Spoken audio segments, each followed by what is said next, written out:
Hola, muy buenas, bienvenidos aquí un día más a La Pájara. Bueno, Borja, digamos, iba a decir semana de transición, ¿no? Entre monumentos, es cierto, pero también ha habido gran ciclismo. Tuvimos esa Volta a Cataluña, Borja, que veníamos eso, con un plantel de Tour de Francia. Eso es, Duarte, una carrera en la cual, pues, tuvimos de todo. Tuvimos triunfos de los grandes favoritos, algo de pájaras, suspensión de un trozo de una etapa, que es verdad que sería hacía muy malo, no sé arriba cómo podrían haber llegado. Sí. En fin, de todo. Luego en la parte de clásicas también tuvimos a Mathieu, a Wout, o sea que un poco menos Pogačar, que evidentemente después de San Remo está en modo Flandes descansando, si lo podemos decir así. El resto, todos en acción. Pues si te parece, Borja, sin más dilación, pasamos a ese resumen semanal. Pues Borja, comenzábamos esta etapa 1 de la Volta en la que salió Borja un Dorian Godon que ya ha hecho un buen comienzo de temporada, ya le hemos visto ganar y esta vez Borja le chimpaba, ¿no? Y la victoria a un Remco Evenepoel o a un Thomas Pidcock. Sí, la verdad que, bueno, el caníbal, vamos a llamarle, no ha sido el caníbal de la semana para nosotros, luego veremos quién, pero parece el caníbal, ¿no? Gana 2 etapas, hoy domingo, estamos hablando domingo, en la última queda segundo, o sea que en todos los momentos presente. Primera etapa, como tú dices, parecía que Remco podía romper el sprint, pero al final, desde lejos, Dorian Godon, en un sprint bastante largo, consiguió hacerse con la victoria. Pasábamos, Borja, a esa etapa 2 en la que ese amigo de la pájara, Borja, Bigotitos Cornilsen, conseguía llevarse la victoria frente a un Noah Isidore o Francesco Busatto, ¿no? Sí, ahí Dorian Godon lanzó el sprint. Decimos, está en plan caníbal, pero aquí se canibalizó demasiado, fue lejos y se le hizo largo. Y Magnus Cort, en un final que picaba ligeramente hacia arriba, pues demostró que es una máquina en este tipo de finales y sumó otra victoria para el 1X. Así que muy bien para Magnus Cort. Ahí vemos que, bueno, es cierto que no hay, ya lo comentamos, ¿no? En la previa no hay grandes sprinters, con lo cual en este tipo de etapas que quizás si fuera sprint le veríamos a los clásicos velocistas, se abre más el abanico porque los sprints son más desorganizados, no tienes un treno concreto, entonces pues da pie a que ganen este tipo de corredores. Y llegamos, Borja, a una etapa 3, ya etapa, digamos, importante en la que salían los hombres de cabeza, Remco Evenepoel, que lanzaba ahí un ataque al que le seguía Jonas Vingegaard, se iban los dos hombres solos, ¿no? Incluso había enfados ahí de Remco porque no le tiraba Vingegaard en llano, no le relevaba. Y ya cuando parecía que la victoria estaba entre los dos, en esa última rotonda, Borja, Remco se cae y finalmente el pelotón, bueno, que llega a cazar ahí a Vingegaard, dice Vingegaard que se dejó, y la victoria, Borja, que se lo lleva de momento el hombre de esta Volta, ¿no? Que era Dorian Godon. Correcto, además ganando el sprint al gran sprinter realmente que esperábamos, que era Ethan Vernon, que bueno, al final veremos que acabaría triunfando también, ¿no? Pero bueno, la clave, como dices, esos ataques, esos cortes por el aire que provocaban que se fueran solos Remco y Jonas. Yo creo que Vingegaard ha cambiado algo en su manera de correr este tipo de carreras desde la caída de Itzulia, sí. Que es que está adelante, quiere ganar, pero no quiere meterse en fregados. Sabe que luego hay una etapa dura en la que él puede ganar, Sí. pero que no necesita rascar segundos en claro, todas las etapas. Igual que en París-Niza, que a Ayuso le sprintó y le preguntaron a Oye, ¿por qué no sprintaste? Dice, porque esto luego se va a ganar en minutos. O sea, yo creo que intenta evitar todo tema de, pues eso, situaciones complejas, problemas, esfuerzos innecesarios. Sí. Evidentemente, oye, ataca a Remco. Él está con Remco, pero dice, mira, yo voy aquí en la butaca, que tampoco es mi terreno, este llano, y ya llegar a la montaña, que es donde gano. Y encima, una vez se cae Remco, que además la queda rara, porque tampoco no se ve muy bien cómo se produce, digamos. Tal cual. Dice, mira, porque yo creo que igual si sigue, llega. Yo creo que llegaba ahí a meta él, si fuera Tiene solo. toda la pinta. Sí. Pero bueno, dice, mira, no quiero ni este esfuerzo, ¿no? Entonces, bueno, puede ser incomprensible en el ciclismo actual, en el que se pelea todo. Si lo comparas con el ciclismo de hace 10, 15 años, donde los grandes solo se pegaban de verdad en las grandes carreras, pues lo ves más habitual. O sea que, bueno, es una manera de verlo. Lo importante para Vingegaard, evidentemente, es llegar en forma al Giro, en perfecto estado de forma al Giro y luego al Tour, con lo cual, pues, y ya veremos que luego, pues efectivamente no le hacían falta estos segundos. Y Borja, pasamos a la siguiente etapa con ese final en Camprodon, donde en este caso fue un Ethan Vernon el que se pudo imponer al sprint frente otra vez Borja, Dorian Godón, ¿no? Segunda posición, y tercero ahí Thomas Pidcock. Etapa marcada por la cancelación, esta era la etapa de Valter 2000, caracterizada por la cancelación, ¿no? De la parte final de la subida, vamos, de lo que era la subida como tal. Es verdad, hacía bastante viento, bastante malo, y evidentemente a 2000 metros pues no sabemos cómo estaría la situación. Lo un poco engañoso, que había bastante mofas por Twitter, era que pusieron el perfil de la etapa y evidentemente sin Valter, era una etapa llana, sí, pero el perfil lo pusieron de tal manera que parecía que subían Galibier, Isoar y Alpe d'Huez. Sí. Se ve aquí que parece más de montaña de lo que finalmente es. No, ya era llana porque lo duro era el final. Y bueno, la aprovechó, como decíamos, Ethan Vernon, que llevaba ahí un par de intentos, y al final gana, y Godón, que como decimos es el caníbal de la Volta, que seguía ahí en segunda posición, y aún así seguía liderando la carrera. Y Borja, llegábamos a una de las etapas clave con ese final en La Molina, Col de Pal, en la que, bueno, también al final se recortaron ahí 2,2 kilómetros del final de la subida, y donde ya sí apareció el danés, hizo un ataque a esos últimos 6 kilómetros de meta, y bueno, finalmente, pues es que en esos 6 kilómetros llegó a sacar 51 segundos a un Felix Gall que entraba segundo, 1 minuto 01 a Lenny Martínez o Lipovic o a un Renko Benepul, en el que al final sacaba 1.38, ¿no? Consolidando un poco esa general. Sí, ataque brutal de Jonas, ¿no? Que deja claro que era el más fuerte en montaña. Remco no le puede seguir y tampoco queda el segundo, o sea que bueno, mostrando para mí otra vez como en UAE, decíamos en UAE, bueno, pudo ser un mal día. Bueno, segundo día de montaña fuerte en el que está implicado para la general, segundo día que pierde claramente contra el favorito, y no solo contra él, sino también contra su compañero Lipovic, contra Lenny Martínez o contra Felix Gall. O sea, al final está llegando un poco por delante, ¿no? Pero en el nivel de los O'Connor, Richitello, Ek de Brooks, Joao Almeida, un poco por detrás, también un pelín decepcionante la actuación del portugués. Sí. Bueno, que claro, si te comparas con esos, pues para el Tour no te vale. Eso es un poco lo que quiere decir. No es que sea malísima la etapa de Renko, pero claro, si tus rivales son los de atrás, tú en el Tour no vas hacia adelante, sobre todo con los kilómetros de contrarreloj que hay en el Tour. Si metiera una crono de 60 kilómetros, pues sí. Ahí lo podrías recuperar. Pero en este caso, pues bueno, mostrando ahí Borja esas deficiencias Renko y Benepul en montaña. Y Borja, una etapa en la que apareció nuestro Mesías, ¿no? Mikel Landa, lanzando su primer ataque de la temporada. El landismo más vivo que nunca, Duarte, lo vimos ahí. No se agarró mucho de abajo, fue más de arriba. Todavía queda margen. Pero son esos ataques típicos de Mikel que al ralentí. Sí, porque además a los 30 segundos del ataque coge una botella de agua de un auxiliar que digo, hombre, este ataque pesetero, o sea, de coger el agua. La verdad que no había abierto hueco porque ya sabemos que sus ataques, pues hueco ya abren poco. Pero nos dio esa imagen que a los landistas Duarte es la gasolina que necesitamos para seguir aguantando un año más viendo ciclismo. Llegó con Enric ahí a 1.50, Enric un poco por delante, 1.45, pero vamos. Bueno, a ver, primera toma de contacto, yo creo que para los dos en grandes carreras, pues tampoco se les puede pedir estar delante. Etapa 6, Borja, la otra etapa clave, como veníamos diciendo, donde se iba a resolver esa general. Ya venía bastante resuelta, pero aquí ya Vingegaard dijo, lo consolido y vuelvo a ganar, Borja, esta vez sacando por 10 segundos ahí a Lenny Martínez o a Florian Lipovic. Sí, fue un ataque al final, bastante controlada la carrera por los Red Bull, por Lipovic y Remco, que ya estaban corriendo por el podio, no por ganar a Jonas, y bueno, en esa situación pues Jonas pudo estar más refugiado y acabar, evidentemente era el más fuerte para arriba, acabar ganando, bueno, Lenny Martínez, que recordemos que en París-Niza le ganó la última etapa, esta vez Jonas ganó las dos.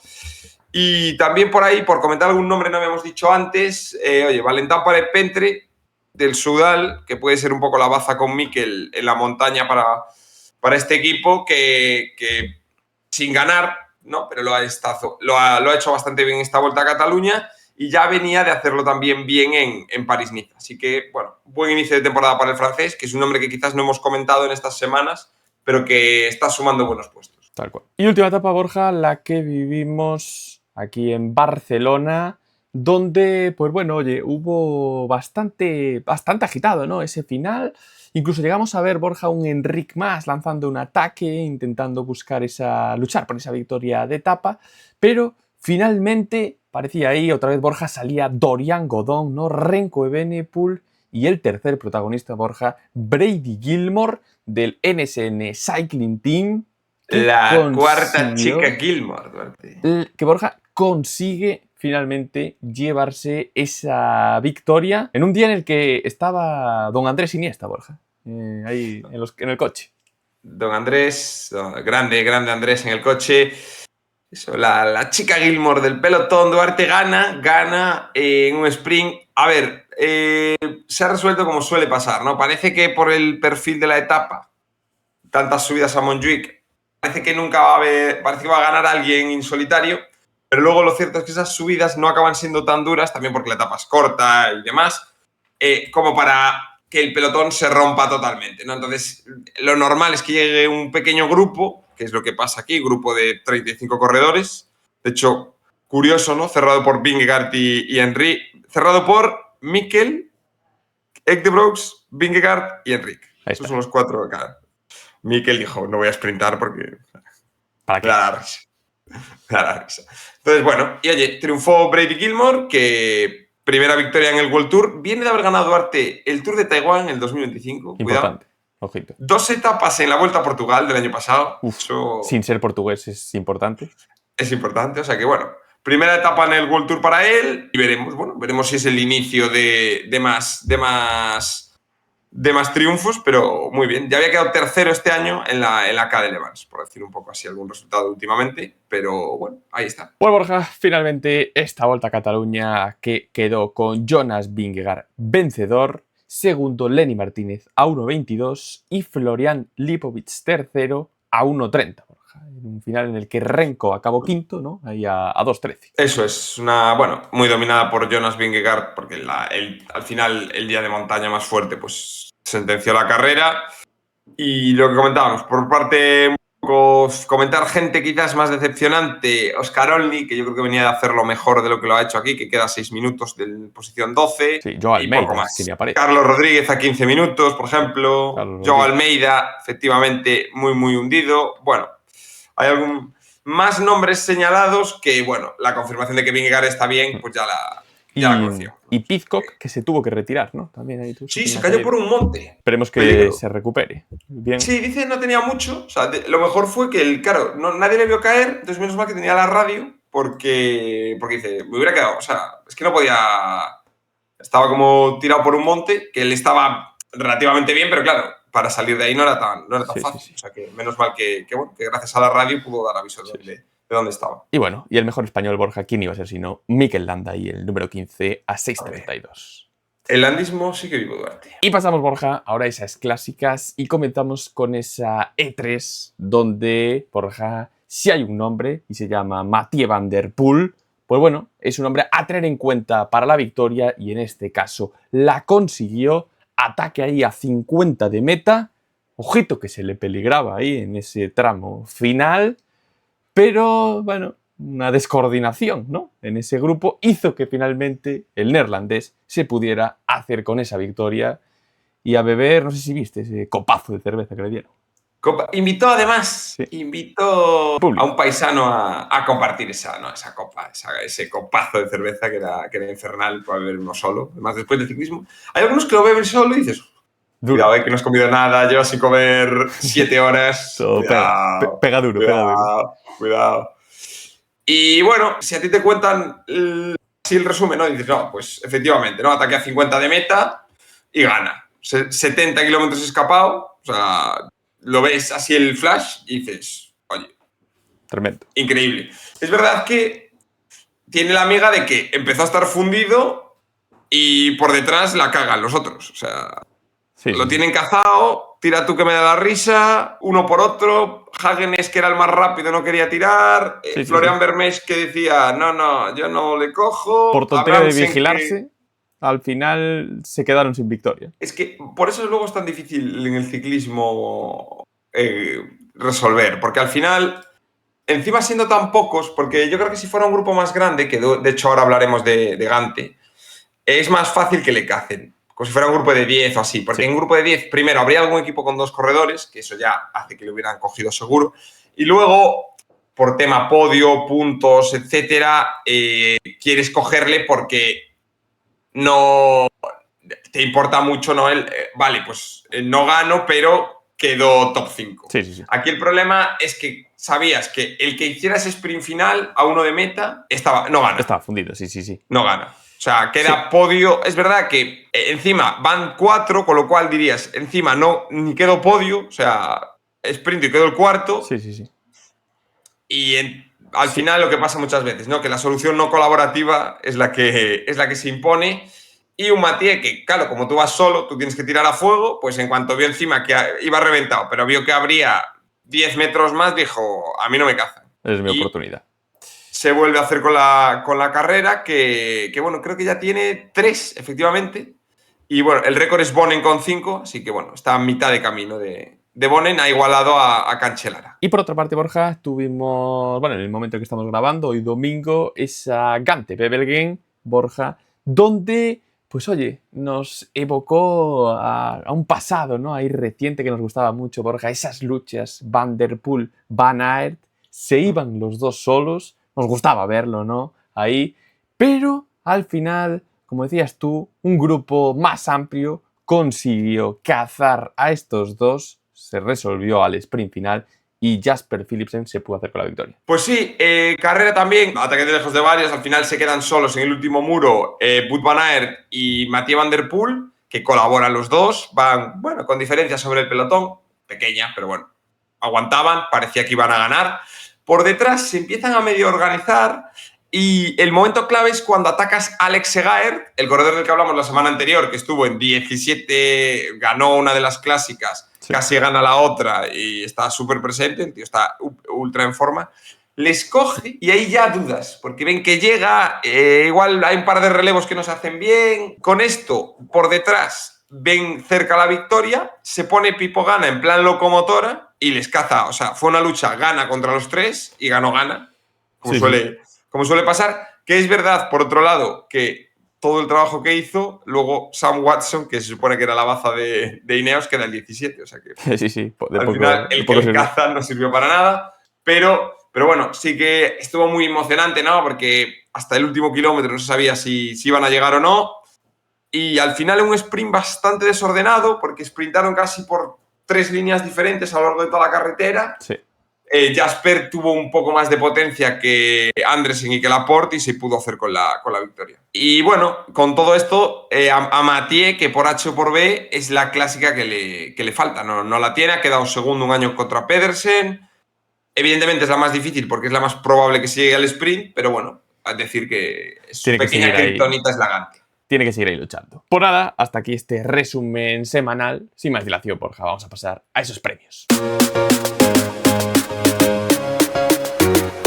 Y comenzamos por la pájara, esa cruz de la moneda que se la hemos querido dar a Remco Evenepoel, que bueno, venimos diciendo, ¿no? En estas carreras aquí de una semana, cuando llega a la montaña, está un poco desaparecido, no está a un mal nivel, es un nivel óptimo, pero para ganar el Tour muy muy difícil y para el podio, pues bueno, va a estar ahí sufriendo. Eso es, o sea, no es tanto porque haya hecho una mala carrera que realmente en su terreno llano y con pequeñas cotas ha dominado, pero si cada vez que hay una etapa de montaña no estás, ya no te digo al nivel de lo que decíamos antes, no, ya no al nivel de Vingegaard, pero es que incluso te ganan otros, es muy difícil que en un Tour de Francia tu máxima aspiración puede ser el tercer lugar del podio y aún así es que hasta tu compañero de equipo es más favorito que tú. Entonces, difícil.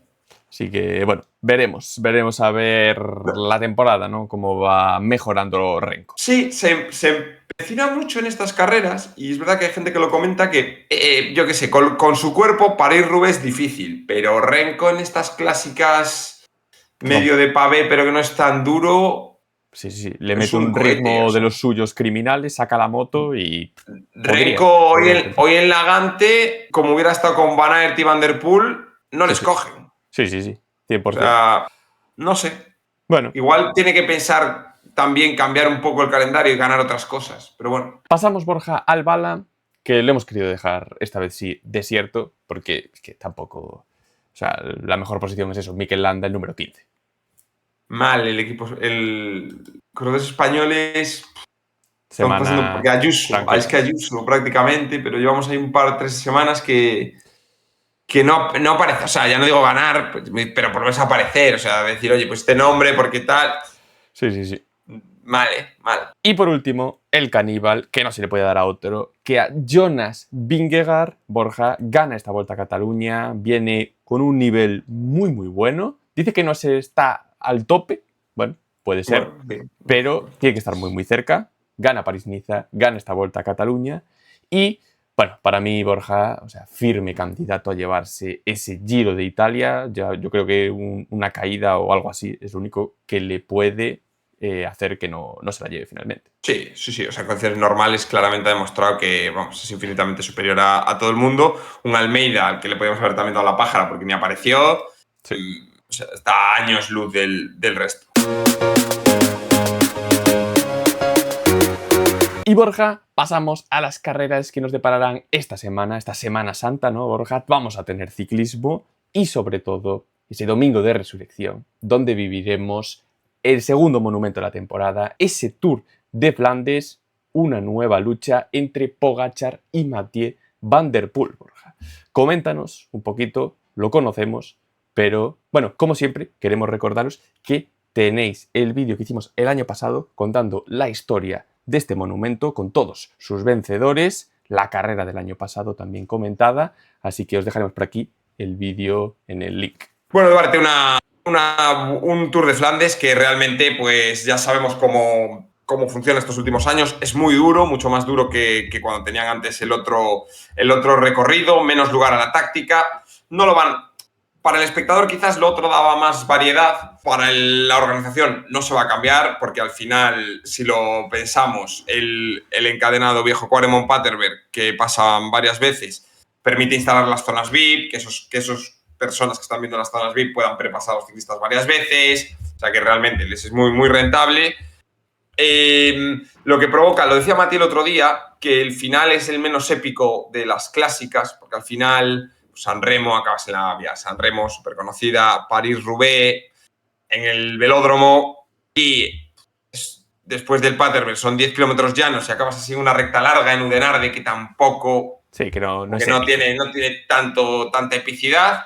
Pero bueno, ya sabemos, la carrera tiene 140 kilómetros primeros, que son de sumar fatiga, pero sin problemas. Y luego a partir de ahí empezamos las cotas.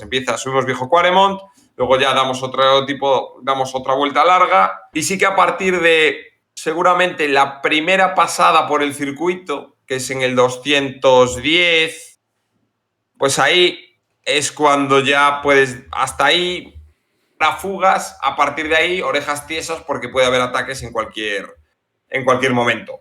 El tema, que es muy duro y gana el más fuerte, con lo cual, si hay que apostar por alguien, pues hay que apostar por Tadej Pogačar, que ha ganado a Mathieu en San Remo, con lo cual parece difícil que Mathieu pueda o bien el viejo Quaremont o bien el Paterberg aguantar el ataque de Pogačar, ¿no? Eso es. Porque ya de otros ciclistas yo es que ni, salvo caída, abandono, sí. Lo que sea, es que no están ni para hablar. No. Igual que el año pasado, oye, Filippo Ganna, parecía que estaba ahí un poco el nivel y lo podías meter. Este año, pues eso, Pogačar estaba a un nivel estratosférico. Van Der Poel lo puedes meter ahí, oye, puede incluso lucharlo contra el esloveno. Pero lo que dices tú, ¿no? La dureza, sobre todo, Borja, de Flandes, hace que sea más proclive para Pogačar y que pueda hacerse con esa victoria, Borja. Que ya sería la número... Sí, sería la tercera en Flandes y su monumento número tiene 5 Lombardía, 3 Liejas, una San Remo, 9 y 2 Flandes 11, sería el 12. O sea que ahí su duodécimo monumento podría conseguir Tadej Pogačar, ¿no? Sí, luego, bueno, otros corredores, al final, bueno, para el podio, para otras posiciones, otros corredores que podríamos nombrar sería el propio Alex Segaert, que lo estamos viendo muy en forma, pero claro, lo hemos visto muy en forma, también es cierto, es un corredor joven, lo hemos visto muy en forma en carreras más cortas, aunque bueno, hoy en Gante ha demostrado que después de 240 kilómetros también tiene gas, o sea que en un segundo grupo, ya digo, es que no no me sale ni decir posible outsiders para la victoria. O sea, no, un segundo grupo para pelear el podio. Sí. Pues tienes un Segaert, seguramente. Yo creo que Pedersen, por la caída que empezó a principios de temporada, no está para Flandes, va a estar mejor en Roubaix. Y luego tienes otros corredores que hemos ido viendo, como Arnaud Delis, que lo hemos visto bastante delante en las clásicas, Romain Gregoire, Girmay también, ¿no? Puedes meterlo ahí. Girmay, Hermes del Red Bull Bora. Sí. Bueno, algún corredor siempre de la Armada del Sudal, Stuyven, por ejemplo. Pero ya digo, y luego, por dar un nombre que quizás no sale colocarlo con los primeros, pero igual está más en el grupo de los segundos, que es Wout van Aert, ¿no? Sí, ahí Wout van Aert, que bueno, nos ha dejado buenas sensaciones, ¿no? Sobre todo en esa Gante. Veremos a ver si es su renacimiento, ¿no? Difícil. O sea, es que para podio, mételo ahí, pero sí, para ganar... Difícil. Difícil. Y bueno, y Borja, como preparatoria, ¿no? Para ese Flandes tenemos A Través de Flandes, que bueno, van a ir casi los mismos, ¿no? Sí, los que no van van todo el resto de los que hablamos, menos Mathieu Pogačar, porque, bueno, Mathieu lleva ya buena tralla, ¿no? Con E3, con Gante y tal, y Pogačar, que yo creo que se quiere reservar, por lo menos a esta hora, no. Evidentemente las listas no están confirmadas, a esta hora no parece que vaya a correr, pero tenemos a todo el resto. Todos estos que hablábamos de, oye, estos del podio, pues sí, pues son estos. Está Philipsen, está Wout van Aert, está Paul Magne, está Pipo Gana, está Arnaud Delis, más al sprint, Florian Vermeersch. Bueno, depende. O sea, esta carrera tiene dureza.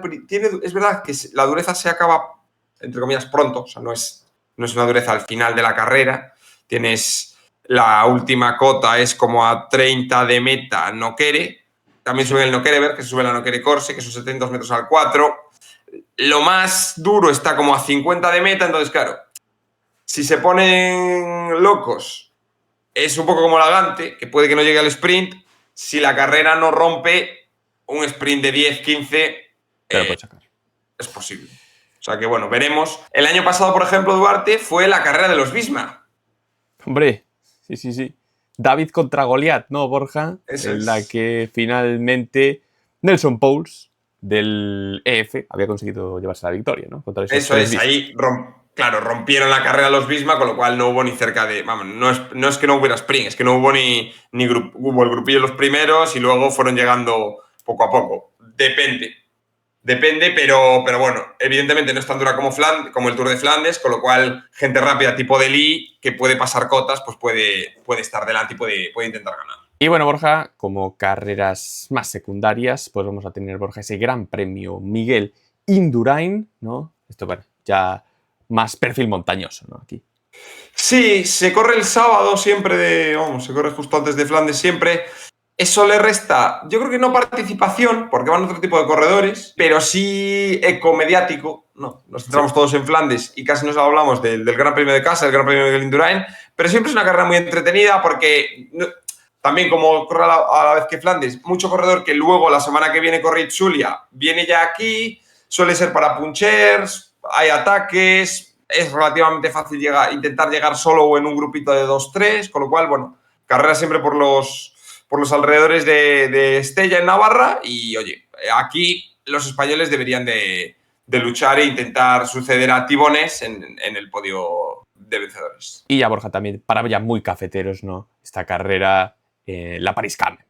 La carrera del queso, Duarte, la París-Camembert. La carrera del calendario francés, ya sabemos, va a ganar un Groupama o un Decathlon. Ha ganado hoy, por ejemplo, otra del calendario francés, el Unibet Rose Rockets, o sea que, bueno, les ha salido a los franceses un equipo competidor. Que de hecho creo que el Unibet tiene licencia francesa, o sea, no hay nadie francés en el equipo, pero tiene licencia francesa, o sea que también cuentan para francesas victorias, así por que, supuesto. Bueno, ya sabemos, el calendario francés, casi todas las carreras parecen lo mismo, ¿no? Pues nada, esto es lo que nos va a deparar la semana que viene, marcada por ese monumento Flandes. Veremos otra vez esa lucha Van der Poel-Pogačar. En este caso yo creo que Pogačar tiene bastantes más probabilidades de llevarse esa victoria. La semana siguiente, Borja, ya tenemos otro monumento, ¿no? Tenemos esa París-Roubaix, que ese enfrentamiento yo creo que sí que va a estar muy, muy interesante. Así que... mucho más interesante. Yo creo que, o sea, por lo menos mucho más igualado. Esperemos que no haya problemas en Flandes y que todos puedan llegar a Roubaix en plenitud de forma. Y también tendremos la Etsulia por aquí en España. O sea que bueno, esta semana todos con Flandes y luego cambiamos el escenario. Una Etsulia Duarte a la que evidentemente va Don Mikel. Como tiene que ser. Hay que prepararse. Pues nada, Borja, hasta aquí este vídeo. Recuerden suscribirse, escribirnos aquí por debajo en comentarios. Bueno, oye, Borja, ¿cuál es la porra, no? De verdad, no lo comentamos la semana pasada. Porra final. Final. La porra de ese Flandes, tú conseguiste solo acertar Pogačar victorioso, así que te llevarías 3 puntos. Yo ninguno, porque había puesto Mathieu, Pogačar y tercero, creo que había puesto Del Toro, así que 0 puntos. 3-0, vamos. Borja, cuéntanos tu porra. Bueno, pues mi porra va a ser Pogačar, Mathieu y tercero voy a meter a Alex Segar. Y yo voy a ir con una clásica. Van der Poel, Pogačar, Van Aert. Claro. Veremos a ver qué es lo que ocurre. Escribid aquí por debajo en comentarios a ver quién creéis vosotros que se va a llevar la victoria. Y nada más, Borja. Estamos disfrutando de él. Ya le vemos incluso atacando. Así que recuerden que el landismo sigue vivo.